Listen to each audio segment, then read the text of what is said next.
ఇంకొక సమస్యను కూడా శంకర్ గారు మాట్లాడారు. వెలగలేరు రెగ్యులేటర్కి పైన ఏమిటి? అయితే వెలగలేరు రెగ్యులేటర్కి పైన ప్రధాన బుడమేరు మీద చెరువులు, పెద్ద పెద్ద జలాశయాలు నిర్మించడానికి అవకాశం లేదు. ఎందుకని? ముంపు ప్రాంతం ఎక్కువైపోతుంది, రిజర్వాయర్ బండ్ చాలా పెద్దదైపోతుంది. కానీ లోయవాగుల నుంచి వచ్చే ప్రధాన దాని మీద నిర్మించుకోవడానికి కొన్ని అవకాశాలు ఉన్నట్టుగా నాకు అనిపిస్తుంది. నేను ఎప్పుడు కొంతకాలం అక్కడ ఉన్నాను కాబట్టి కొండపల్లి ఏరియాలో ఉన్నట్టుగా నాకు అనిపించింది. వాటిని మనం పూర్తిగా అధ్యయనం చేసి కావాల్సినన్నింటిని నిర్మించుకుంటే కొంత తగ్గుతుంది, కానీ పూర్తిగా తగ్గదు. ఎందుకని రోజు రోజుకి వర్షపాతాలు పెరిగిపోతున్నాయి. ఒక వర్షపాతం కాన్స్టెంట్ అయిందనుకోండి, అప్పుడు చేయొచ్చు. అది అట్లా ఉండటం లేదు. అలా వేరియబుల్ వర్షపాతానికి 50,000 క్యూసెక్కుల నుంచి 5,000 నుంచి 50,000 క్యూసెక్కులు ప్రవహించే నదికి మనం చేయాలంటే అది మానవ మత్తులు సాధ్యం కాదు. మనం దాన్ని కెటాస్ట్రఫీ, ప్రకృతి వైపరీత్యం కిందే తీసుకుని దాని నుంచి నష్టాలు తగ్గించుకునే విధంగా మనం ఏం చర్యలు చేపట్టాలనే దాని మీదే మనం కాన్సన్ట్రేషన్ ఎక్కువ చేయాల్సి ఉంటుంది. ఇప్పుడు ఇట్లా ఉంటే పోలవరం రైట్ కెనాల్ నిర్మించారు. పోలవరం రైట్ కెనాల్ ద్వారా కృష్ణా డెల్టాకి 80 టీఎంసీలు రావాలి. కాబట్టి ఆ కాలువని కృష్ణా బ్యారేజీ పైన కలపాలి. కలపడానికి వేరే మార్గం లేక ఈ వెలగలేరు దగ్గర తీసుకొచ్చి పెట్టారు. ఆ కాలువని పెట్టి ఆ నీరు కూడా ఈ బుడమేరు డైవర్షన్ ఛానల్ ద్వారానే వస్తుంది, రావాలి, వేరే మార్గం లేదు. సో ఇప్పుడున్న 15,000, అక్కడి నుంచి వచ్చే 17,000, ఇవన్నీ కలిపి ఈ బుడమేరు డైవర్షన్ ఛానల్ని 35,000కి విస్తరించాలని నిర్ణయించారు. దానికి ఎస్టిమేట్లు వేశారు, టెండర్లు పిలిచారు. వెలగలేరు నుంచి VTPS వరకు చాలా భాగం ఈ పనులు పూర్తయినాయి. అక్కడి నుంచి విస్తరించాలంటే ఇందాక నేను చెప్పినట్టు స్థలం లేదు, బాయిలింగ్ వాటర్లో మరుగుతున్న నీళ్ళలో పనిచేయాలి. ఇది ఎవరి కాళ్ళు వెనక్కి వెళ్ళిపోవటం, ఎవడో రాకపోవటం, మధ్యలో ఒక 5 ఏళ్ళు VTPS అంటే మేము చేస్తాం ఈ పని అని వాళ్ళు బాధ్యత తీసుకోవటం. తర్వాత వాళ్ళు దాన్ని వదిలేశారు గాలికి. మా వాళ్ళట్టు అవుద్ది, ఈ సివిల్ పనులు మీరే చేయాలని వీళ్ళు వదిలేశారు. సో ఎక్కడికక్కడ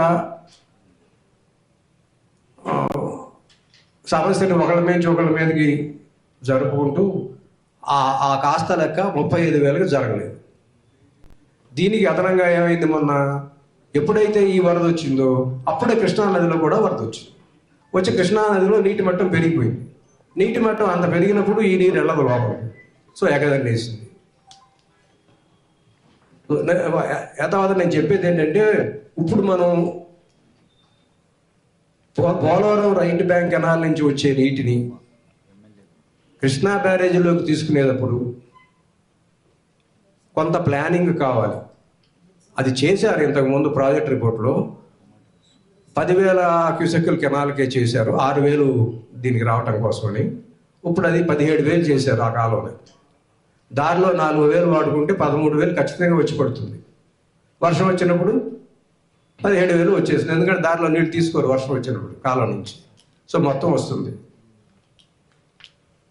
ఇది ఇలా ఉంటే ఇప్పుడు పోలవరం, బొల్లాపల్లి, లనకచెర్ల ఈ లింక్ ప్రాజెక్టులో కూడా అదనంగా ఈ 17,000కి 21,000 తీసుకొస్తున్నారు. మొత్తం 38,000 క్యూసెక్కులు నీళ్లు తీసుకొచ్చి ప్రకాశం బ్యారేజీ పైన వదులుతారు. దీనివల్ల ఏంటి, పోలవరం నుంచి వరద నీరు ఎప్పుడు తీసుకుంటాం? వరద ఉన్నప్పుడు. వరద ఎప్పుడు ఉంటుంది? వర్షాకాలంలో 30, 40, 50 రోజులు ఉంటుంది. ఆ 50 రోజుల్లోనూ కృష్ణలో కూడా వరద ఉంటుంది. కనీసం 3-4 తఫాలుగా కృష్ణ పొంగుతుంది. ఒక సంవత్సరం 2 లక్షలు రావచ్చు, ఒక సంవత్సరం 5 లక్షలు రావచ్చు, 19 లక్షల దాకా వెళ్ళింది, పెరుగుతూ ఉంటుంది ఈ పీరియడ్లోనే. ఆ పీరియడ్లోనే మనం గోదావరి నీళ్ళు తీసుకున్నాం. అయితే ఇక్కడ పెడితే ఏమవుతుంది పరిస్థితి? కృష్ణా తీసుకోదు నీళ్లు, కాలువలు ఎగదన్నుతాయి. ఎగదన్నితే ఏమవుతాయి? బ్రీచ్ అయిపోతాయి. తెగిపోతే ఆ తెగిపోయిన నీళ్ళు ఎక్కడికి వెళ్తాయి? బుడమేరులోకే వస్తాయి. మహా వెళ్తే కొద్దిగా పైకి వెళ్తే రామలేరు దాకా వెళ్తాయి. సో ఇవన్నీ వెళ్ళిపోయి ఏమవుతాయి? డెల్టాను ముంచుతాయి. అసలే మురుగుతో సతమతం అవుతాయి, డెల్టాను ముంచుతాయి. ముందు ముఖ్యంగా ఇప్పుడు మనం కూర్చున్న సమస్యకి విజయవాడ చుట్టుపక్కల ఈ ముంపు అనేది ప్రతి సంవత్సరం వచ్చేటట్టుగా నాకు కనపడతాం భవిష్యత్తు. ఎందుకని వర్షం మర్చిపోండి, ఇప్పుడు ఈ 28,000 వల్లే ఈ ప్రమాదం ఏర్పడే పరిస్థితి ఏర్పడింది. పోలవరం నుంచి తెచ్చుకునే 28,000 వల్లే ఈ ప్రమాదం ఏర్పడే పరిస్థితి కనబడుతుంది.